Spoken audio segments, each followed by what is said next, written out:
की बात है, एक छोटी सी लड़की थी। वो हमेशा एक रेड कलर की राइडिंग हुड पहनती थी, इसलिए सब उसे लिटिल रेड राइडिंग हुड बुलाते थे। बेटी। हाँ मम्मी। तुम्हारी नानी माँ बीमार है ना, तुम उनके लिए ये ताज़ा कुकीज़ और जड़ी बूटी लेके जाओगी? बिल्कुल ले जाऊंगी मैं मम्मी। हमेशा की तरह अपना रेड राइडिंग हुड पहनी हुई वो अपनी नानी के घर को चल पड़ी। बनी फॉरेस्ट के रास्ते से नीचे मत उतरना बेटी। लिटिल रेड राइडिंग हुड हंसते गाते अपने रास्ते जा रही थी। पता नहीं इसे बनी फॉरेस्ट क्यों कहते हैं, मैंने तो एक भी बनी नहीं देखी अभी तक। फूलों से भरे रास्ते पे पहुंची। रंग बिरंगे कई तरह के फूल थे। नानी के लिए कुछ फूल ले जाती हूँ, बड़ी खुश हो जाएंगी वो। फूल चुनते हुए ध्यान नहीं रहा कि वो अपने रास्ते से नीचे उतर गई थी। तभी उसे झाड़ियों से एक आवाज आई। अचानक एक बड़ा भेड़िया उसके सामने आया। उसको देख के लिटिल रेड राइडिंग हुड इतना डर गई थी कि उसके हाथ से बास्केट गिर गई। भेड़िया ने फटाफट बास्केट से कुकीज उठाए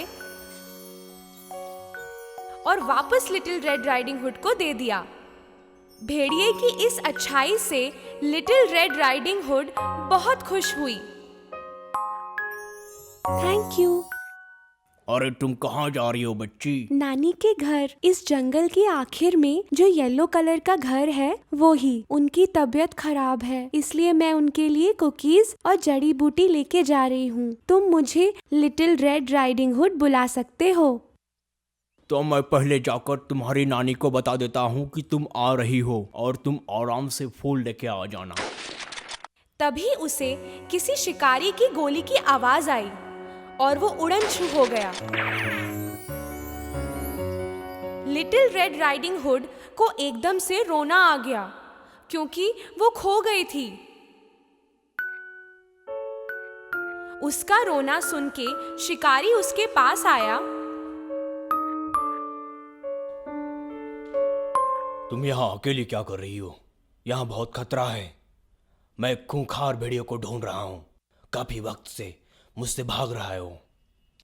लिटिल रेड राइडिंग हुड शर्मिंदा थी क्योंकि उसने अपनी मम्मी की बात नहीं मानी, इसलिए वो शिकारी को नहीं बताना चाहती थी कि उसने भेड़िए को देखा है।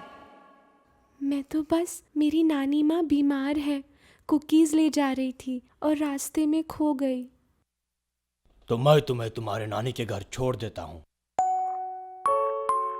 वो साथ साथ चल पड़े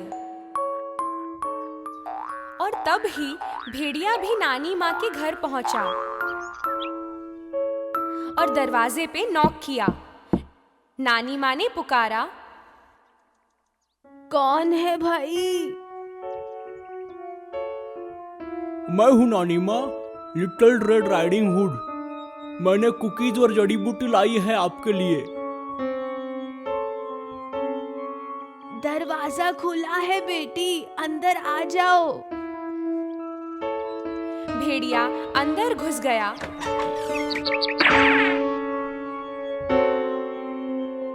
थोड़ी देर बाद लिटिल रेड राइडिंग हुड और शिकारी नानी माँ के घर पहुंचे। अब तुम जाओ बच्ची, अपनी नानी के पास जाओ। शिकारी अपने रास्ते लौट गया। लिटिल रेड राइडिंग हुड ने दरवाजे पे नॉक किया। कौन है भाई? मैं हूँ नानी माँ, लिटिल रेड राइडिंग हुड। दरवाजा खुला है बेटी, अंदर आ जाओ। लिटिल रेड राइडिंग हुड कुछ पल के लिए हिचकिचाई क्योंकि ये आवाज नानी माँ से थोड़ी अलग लग रही थी। तब ध्यान आया कि नानी माँ तो बीमार थी। बीमार है ना नानी माँ, इसलिए उनकी आवाज ऐसे आ रही है। वो दरवाजा खोल के अंदर गई। भेड़िया सारे कपड़े, टोपी और चश्मा भी नानी माँ के पहनकर बिस्तर पे लेटा था। उसने पर्दे खींचकर अंदर अंधेरा रखा था ताकि लिटिल रेड राइडिंग हुड उसे देख ना सके। प्यारी बच्ची, इतनी दूर चल के तुम मेरे लिए खाना लेके आई। पास तो आओ बेटी, तुमसे गले तो मिलूं। जल्दी आओ, इतनी दूर क्यों हो? लिटिल रेड राइडिंग हुड ने बास्केट नीचे रखा पर ज्यादा पास नहीं गई क्योंकि नानी माँ कुछ अलग सी दिख रही थी। आपके हाथ इतने लंबे कैसे हो गए? ताकि तुम्हारा हाथ थाम सकूं। और इतने बड़े कान? तुम्हारी प्यारी आवाज सुनने के लिए। बड़ी बड़ी आंखें? तुम्हें जी भर के देखने के लिए। और ऐसे नुकीले दांत नानी माँ? तुम्हें चबा चबा के खाने के लिए। भेड़िया कूदा लिटिल रेड राइडिंग हुड की तरफ। तब लिटिल रेड राइडिंग हुड को मालूम हुआ कि बिस्तर पर नानी माँ नहीं बल्कि वो खूंखार भेड़िया था। बचाओ मुझे, बचाओ, बचाओ मुझे। शिकारी तक उसकी आवाज पहुंची।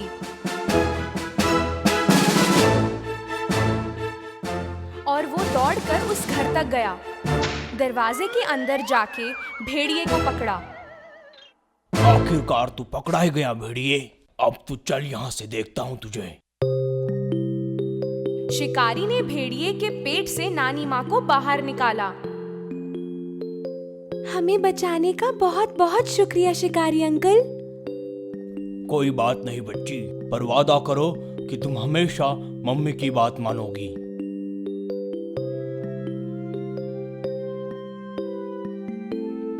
नानी माँ को इतनी भूख लग रही थी कि उन्होंने सारी कुकीज खाई, जड़ी बूटी की दवा बनाई और फटाफट से ठीक हो गईं। लिटिल रेड राइडिंग हुड ने वादा किया कि किसी खूंखार भेड़िए की बातों में वो कभी नहीं आएगी। लिटिल रेड राइडिंग हुड एक बार जंगल में खेल रही थी, वो भी अकेली। और तभी उसके सामने फिर से वही भेड़िया मिला। भेड़िए को शिकारी ने जंगल की सफाई करने की सजा दी थी। लिटिल रेड राइडिंग हुड को देखते ही उसे अपनी कर्मी पे शर्मिंदगी महसूस हुई। बनी फॉरेस्ट भर गया एक बार फिर से खुशियों, बनीज और फूलों से, बिल्कुल वैसा जैसे पहले हुआ करता था। हमारी प्यारी जलपरी। महासागर की गहराइयों में बहुत कुछ छिपा था जिसके बारे में कोई नहीं जानता था। बड़े बड़े वेल्स, शरारती डॉल्फिन्स और रेनबो के हर कलर की मछलियां। उससे भी नीचे जहां सूरज की किरण भी नहीं पहुंचती थी, वहां था डीप सी किंगडम। वहां के लोग अन्य प्राणियों के साथ बड़े ही प्रेम से रहते थे। वहां के बादशाह अपनी माँ और 6 बेटियों के साथ रहते थे और समुंदरों पर राज करते थे। बादशाह को अपनी बेटियों से बेहद प्यार था। उन्हें डर था कि कभी ना कभी जमीन के लोग उनकी बेटियों को नुकसान पहुंचाएंगे, इसलिए उन्हें पानी के ऊपरी हिस्से में तैरने की परमिशन नहीं थी। सागर के बाहर रहने वाले सारे मनुष्य बुरे हैं। वो लोग बुरे क्यों हैं डैडी? क्योंकि मनुष्य सागर को गंदा करते हैं और उसमें रहने वाले प्राणियों को मार डालते हैं। प्यारी जलपरी को जानना था कि जमीन पे रहने वाले लोग कैसे होते हैं। उसकी बहनों से सुनी हुई कहानियां काफी नहीं थीं। उसकी दादी भी उसे मनुष्यों से दूर रहने को कहती थी और वो कहती थी सी गेट से वो तभी बाहर जा सकती है जब वो राजकुमारी बन जाए और अपनी बहनों जितनी बड़ी हो जाए। प्यारी जलपरी ने जब अपनी बहनों को बाहर जाते हुए देखा तो उसने भी ठान लिया कि वो भी बाहर जाएगी। पर कैसे? वो डॉल्फिन के साथ हिमरन व्हेल से मिलने गई। हिमरन को सी गेट के अंदर बाहर जाने की पूरी आजादी थी। उसने हिमरन को अपना पूरा प्लान बताया, पर हिमरन ने उसे मानने से मना कर दिया। भाई बादशाह से कौन पंगा लेगा? पर फिर उसे उसकी हालत पे दया आ गई और उसकी मदद करने को तैयार हो गई। हिमरन और डॉल्फिन सी गेट पर गए। उन्हें देख गार्ड्स ने उन्हें जाने दिया बिना किसी सवाल के। वहां से काफी दूर जाके हिमरन ने अपना बड़ा सा मुंह खोला और अंदर से निकली हमारी प्यारी जलपरी एरियल। एरियल हिमरन की मदद से सागर के ऊपर तक आ गई। उसने पहली बार हवा को महसूस किया, नीला आकाश देखा। क्या बात है! उसी पल एरियल को म्यूजिक सुनाई दिया। कहां से आ रही थी ये धुन? उसने देखा पास ही एक बड़ी सी शिप थी। उसने पहली बार एक शिप को देखा। ये शिप है ना? चलो चले।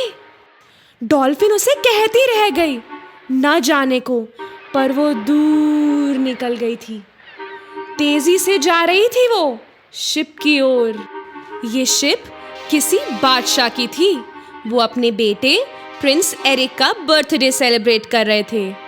वो अपने बेटे की शादी जल्द से जल्द करवाना चाहते थे, तभी तो सारी सिंगल प्रिंसेसेस को पार्टी में बुलाया गया था।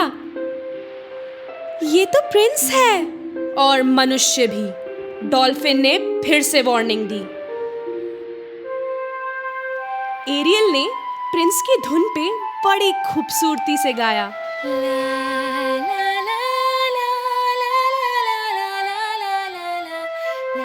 प्रिंस को आवाज बहुत अच्छी लगी, पर ये आ कहां से रही है?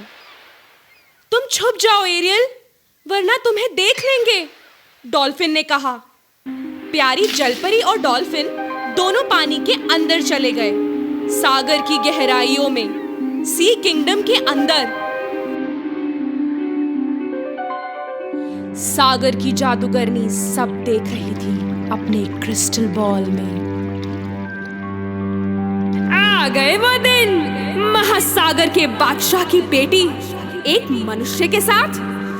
तूफान आ जाओ, तबाही मचा जाओ, सागर के ऊपर अपना जोर दिखा जाओ। जादूगरनी के ऐसा कहते ही भयंकर लहरें प्रिंस की शिप की तरफ बढ़ने लगी और वो पत्थरों की तरफ जाने लगी। प्यारी जलपरी को ये देखकर बहुत फिक्र होने लगी। ये शिप तो टकरा के टूट के डूब जाएगी, हमें उनकी मदद करनी होगी।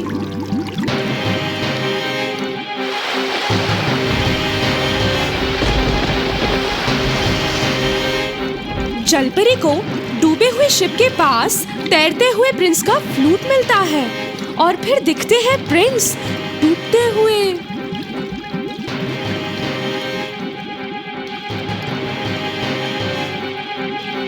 वो उसे हाथों हाथ खींच के तैरते हुए सीशोर पे लाती है। उठ जाओ, प्लीज उठो।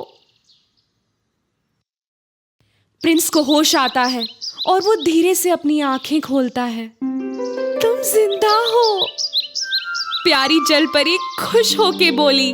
दूर से कुत्ते के भौंकने की आवाज सुन के उसे ध्यान आया कि वो कहाँ है और वो सागर में कूद गई। प्रिंस का एक हेल्पर और एक प्रिंसेस वहां आए उसे ढूंढते हुए। एक लड़की ने मुझे बचाया।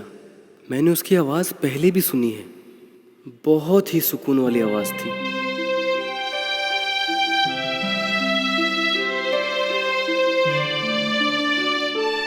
जलपरी वापस डीप सी किंगडम में आ चुकी थी।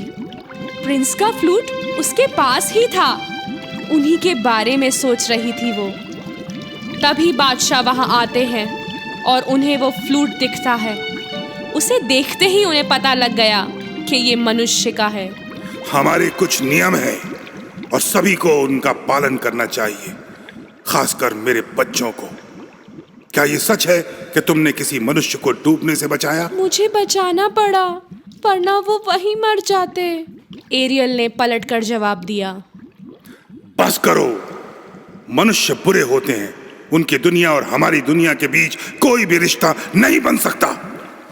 गुस्से से लाल बादशाह के जाते ही एरियल ने ठान ली कि अब तो करना ही है। एरियल सीधे गई सागर की जादूगरनी के पास और उससे मदद मांगी। मदद तो वो कर देगी, पर बदले में उसे अपनी फीस चाहिए, बहुत महंगी फीस। मैं एक दवाई बनाऊंगी जो तुम्हें मनुष्य बना देगी। तुम्हारे 2 पैर निकल आएंगे। बदले में मुझे तुम्हारी आवाज चाहिए। मेरी आवाज? लेकिन मेरी आवाज के बिना थक हार के प्यारी जलपरी मान ही गई, क्योंकि उसके लिए उसका प्रिंस से मिलना बहुत जरूरी था। याद रखना, 30वें दिन के खत्म होने तक, यानी चौथे सूर्योदय से पहले प्रिंस तुम्हारे प्यार में होना चाहिए, वरना तुम वापस से जलपरी बन जाओगी और प्रिंस तुम्हारा कभी नहीं होगा।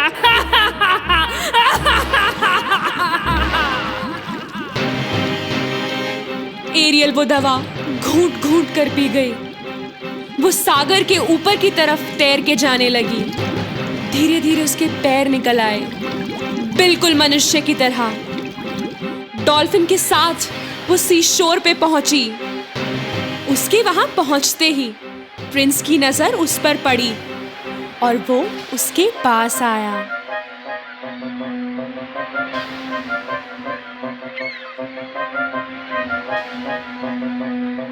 तुम कहीं मिले हैं ना हम? हाँ, बिल्कुल मिले हैं। एरियल कुछ बोल तो नहीं सकती थी, पर उसने प्रिंस को उसका फ्लूट जरूर दिया। प्रिंस ने उस दिन वाली धुन फिर से बजाई।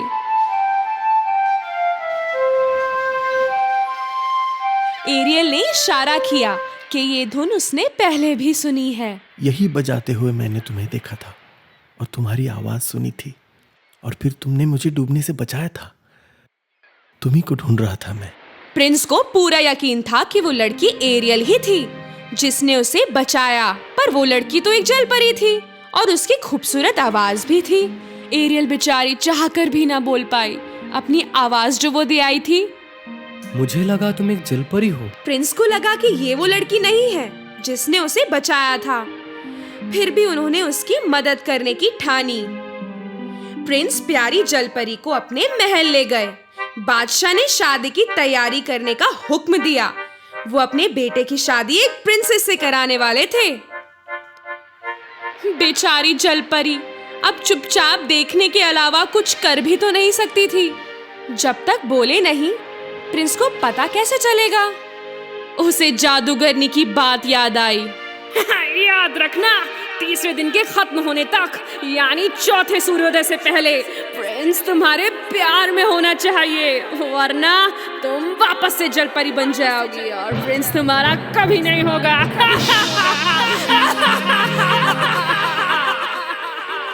देखते ही देखते पहले 2 दिन बीत गए। अब तीसरा दिन आ गया। इस दिन बादशाह और उनकी बेगम अपने बेटे की शादी पड़ोसी राज्य की प्रिंसेस से करवाने निकल गए। बेचारी एरियल बोल ही ना पाई प्रिंस से कि वही है वो जिसे वो ढूंढ रहे थे। प्रिंस ने मान लिया कि जो भी उन्होंने देखा वो एक सपना था। एरियल की सिर्फ एक ही उम्मीद थी, प्रिंस के लिए उसकी चाहत। चौथे दिन का सूरज उगने वाला था। एरियल का रोना रुक नहीं रहा था और तभी कुछ जादू सा हुआ।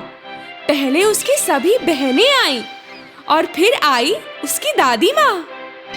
मेरी प्यारी पोती, हम यहाँ आए हैं उस जादूगरनी की कैद से तुम्हें निकालने। और तभी उसके पिता महासागर के बादशाह प्रकट हुए। उनसे अपनी बेटी का गम सहा नहीं गया। एरियल, मेरी प्यारी बच्ची, तुम्हारी खुशी से बढ़कर मेरे लिए कुछ भी नहीं। जाओ मेरी बच्ची। बादशाह ने अपना त्रिशूल दादी माँ के हाथ में रखे एक शंख पर फिराया, जिसमें एरियल की आवाज कैद थी, और एरियल की आवाज लौट आई। थैंक यू दादी माँ, थैंक यू डैडी, आप लोग सब कितने अच्छे हैं। हिमरन वेल के पीठ पर सवार होके वो प्रिंस की शिप की तरफ रवाना हुई।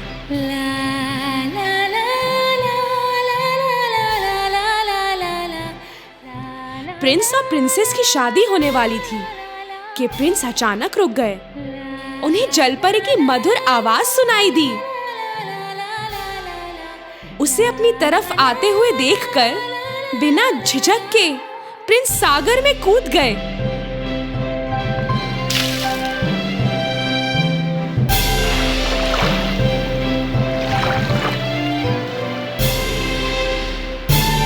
अपने दोस्तों और परिवारों की मदद से एरियल को उसकी आवाज वापस मिल गई और उसका प्रिंस भी। पर अब वो जलपरी नहीं थी, वो अपनी जिंदगी बिताने वाली थी मनुष्य बनकर। एरियल और प्रिंस की दुनिया बसी दोस्ती, शांति और प्रेम के पैगाम के साथ जमीन और सागर के बीच।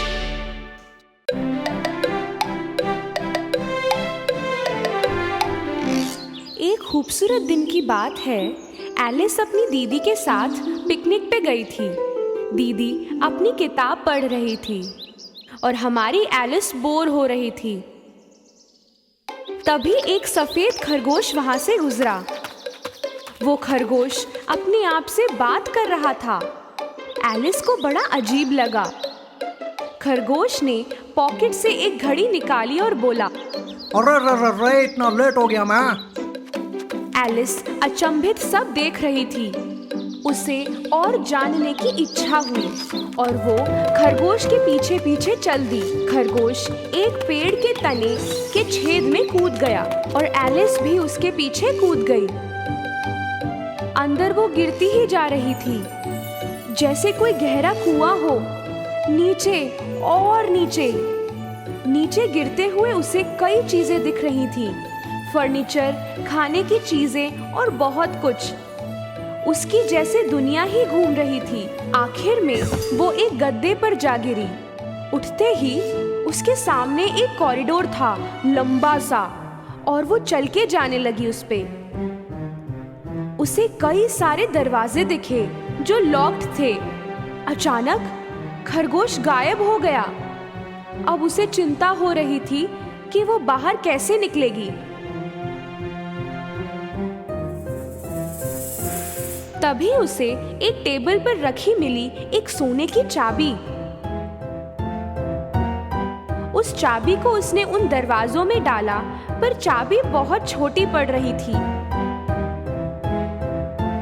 यहाँ वहाँ देखने पर उसे पर्दे के पीछे छुपा हुआ दिखा एक छोटा सा दरवाजा, और उसमें चाबी डालते ही दरवाजा खुल गया। और खुलते ही उसने देखा एक बहुत सुंदर गार्डन। पर एलिस वहां जा नहीं पा रही थी क्योंकि दरवाजा बहुत छोटा था। वो जब वापस अंदर आई, टेबल पे एक बोतल रखी हुई थी जिस पे लिखा था ड्रिंक मी। एलिस गट-गट करके उसे पीती जा रही थी। जितनी वो उस जादुई शरबत को पी रही थी, उतनी ही वो छोटी होती जा रही थी। अब वो इतनी छोटी हो गई थी कि दरवाजे से बाहर निकल सकती थी। पर जब उसने चाबी की तरफ देखा, तब पता लगा कि वो उस तक पहुंच नहीं पाएगी। वो रोने लगी। तभी उस फ्लोर पे एक केक दिखा और उस केक पे लिखा था ईट मी। एलिस ने उस केक से एक टुकड़ा निकाल के खाया। खाते ही वो वापस बड़ी होने लगी। अब वो चाबी तो उठा लेती, पर उस दरवाजे से कैसे निकलेगी? एलिस बड़ी दुखी हो गई। वो फिर से रोने लगी। वो इतनी रोई कि आंसू से नदी जैसी बन गई।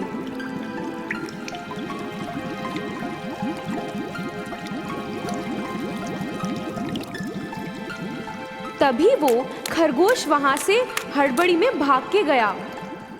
एलिस ने पुकारा, सर, सर प्लीज रुकिए, हेल्प मी। पर वो जाता रहा। देखा भी नहीं उसने मुड़ के। पर जाते हुए उसके ग्लव्स और हैंड फैन गिर गए।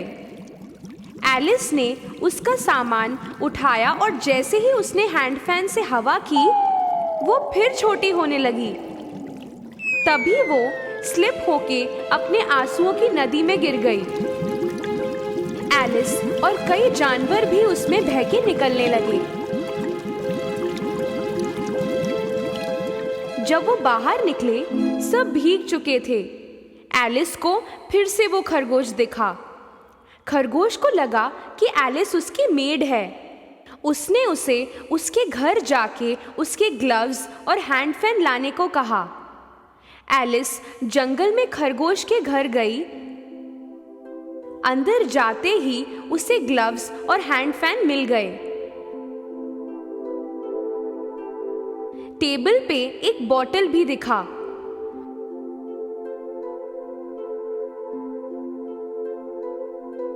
उसने बॉटल लेके जादुई शरबत पूरी पी ली।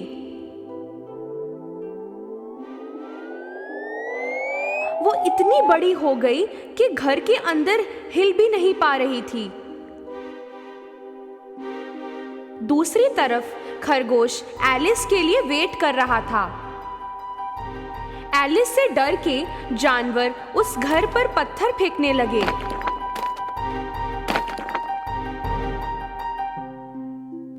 जो भी पत्थर एलिस के पास पहुंच रहा था, वो केक बन जा रहा था। एलिस ये केक खाते ही फिर छोटी होने लगी और उस घर से निकल सकी। पर इस बार वो बहुत ज्यादा छोटी हो चुकी थी।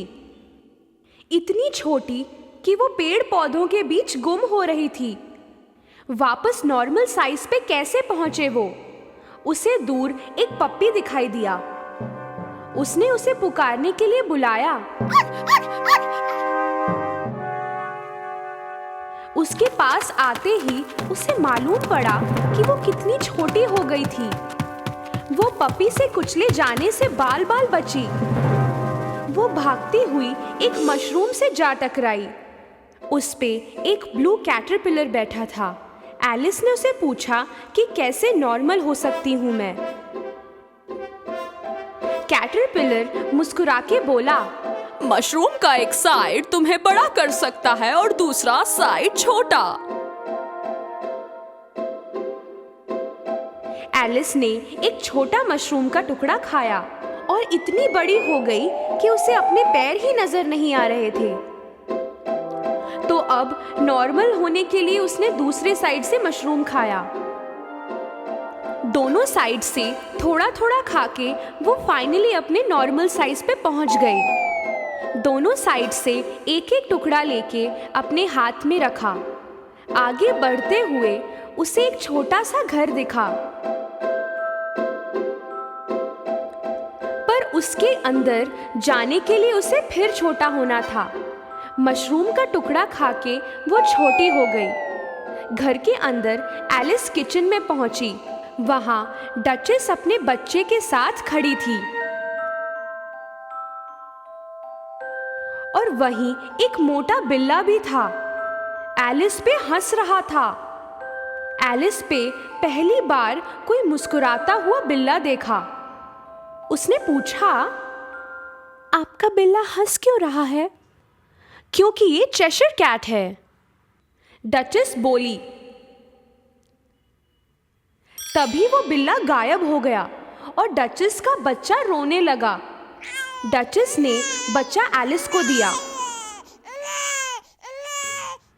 तुम इसे खिलाओ जब तक ये सो ना जाए। मैं क्वीन के साथ क्रॉके खेलने जा रही हूँ। एलिस ने बच्चे को खिलाना शुरू किया। तभी वो बिल्ला वापस से प्रकट हुआ और हंस के बोलने लगा, तुम्हें मैड हैटर और मार्च हेयर को ढूंढना होगा। संभाल के, वो पगले है जरा।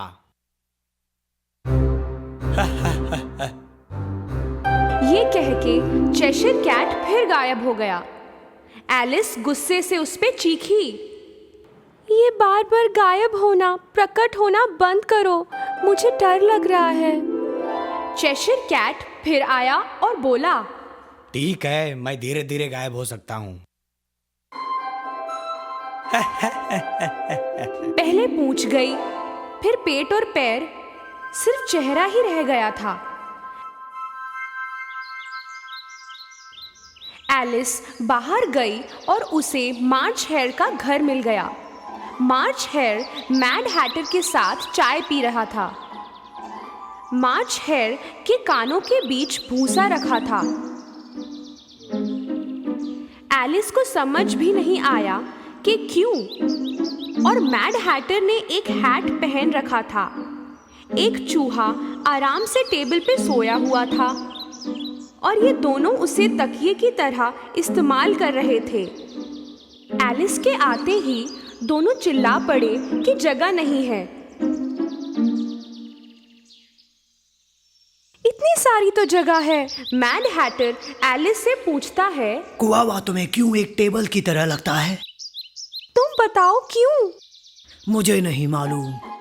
एलिस इन दोनों की बातों और सवालों से परेशान हो गई। ये सबसे बकवास मीटिंग रही है। एलिस को एक दरवाजा दिखा, एक पेड़ के तने में। अंदर आते ही उसे एक गोल्डन चाबी मिली।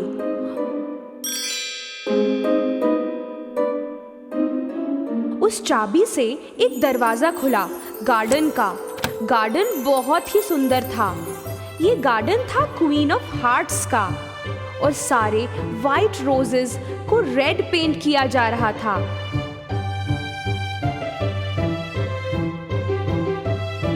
सारे लोग ताश के पत्तों जैसे थे। एलिस ने पूछा, क्यों पेंट कर रहे हो सभी वाइट रोजेस को रेड? गार्डनर बोला, क्वीन को रेड रोजेस चाहिए थी, पर हमने गलती से व्हाइट रोजेस उगा दी। क्वीन को मालूम पड़ा तो हमारी मौत हो जाएगी। तभी क्वीन ऑफ हार्ट्स वहां आई। उनके सिपाही सारे ताश के पत्तों जैसे थे। पहली बार दिखी इस लड़की को क्वीन ऑफ हार्ट्स ने क्रॉके खेलने को बुलाया। एलिस ने ऐसा क्रॉके फील्ड कभी नहीं देखा था पहले। हेड हॉग्स बॉल बने थे और फ्लैमिंगोज मैलेट्स। गेम के बीच में खिलाड़ी एक दूसरे पर हेज हॉग्स फेंक के लड़ने लगे। इससे क्वीन को बहुत बुरा लगा। वो गुस्से से चिल्लाई, सभी खिलाड़ियों के सर कलम कर दिए जाएं। उन्होंने क्रॉके पार्टी कैंसिल कर दी। तभी एक आवाज आई, कोर्ट में केस शुरू हो गया है। सभी कोर्ट की तरफ गए। क्वीन के किचन से पाए चुराने वाले जैक ऑफ हार्ट्स पर कोर्ट केस था। क्वीन हादसे के समय जैक ऑफ हार्ट्स को नहीं पकड़ पाई थी, तो सजा कैसे देती? जैक ऑफ हार्ट्स को बंदी बना के रखा गया था। खरगोश ने एक कागज से पढ़ना शुरू किया। एक संडे की बात है, हमारे क्वीन ऑफ हार्ट्स ने कुछ डिलीशियस पीस बनाया था और जैक ऑफ हार्ट्स ने उन्हें चुरा लिया। किंग ने चिल्ला के कहा, पहले विटनेस को बुलाया जाए। पहला विटनेस मैड हैटर था। मैड हैटर के बात करते करते एलिस अचानक से बढ़ने लगी। खरगोश ने एलिस को विटनेस स्टैंड पर आने के लिए कहा। अपना नाम सुनते ही एलिस खड़ी हो गई। वो इतनी बड़ी हो चुकी थी फिर से कि उसकी ड्रेस जूरी के बेंच पर अटक गई। वो बेंच उल्टी हो गई और कुछ जूरी मेंबर्स भी गिर गए। क्वीन ने एलिस को सब कुछ बताने को कहा, पर मुझे कुछ नहीं पता, एलिस बोली। क्वीन चिल्लाई, नहीं पता? इसका भी सर कलम कर दिया जाए। आपके ऑर्डर्स मैं क्यों मानूं? आप मेरी क्वीन नहीं हैं। आपका कोई हक नहीं बनता मुझ पे। जैसे ही एलिस ने ये कहा, क्वीन, किंग और सारे ताश के पत्ते एलिस की तरफ उड़ने लगे। एलिस ने उनको पकड़ने की कोशिश की, पर वो एलिस को सुनामी बन के घेरने लगे और उसे भी अपने अंदर खींच लिया। घूम घूम के एलिस उन ताश के पत्तों के साथ पहुंच गई हरे पत्तों और फूलों के बीच। उसी गार्डन में उसकी दीदी ने आवाज लगाई।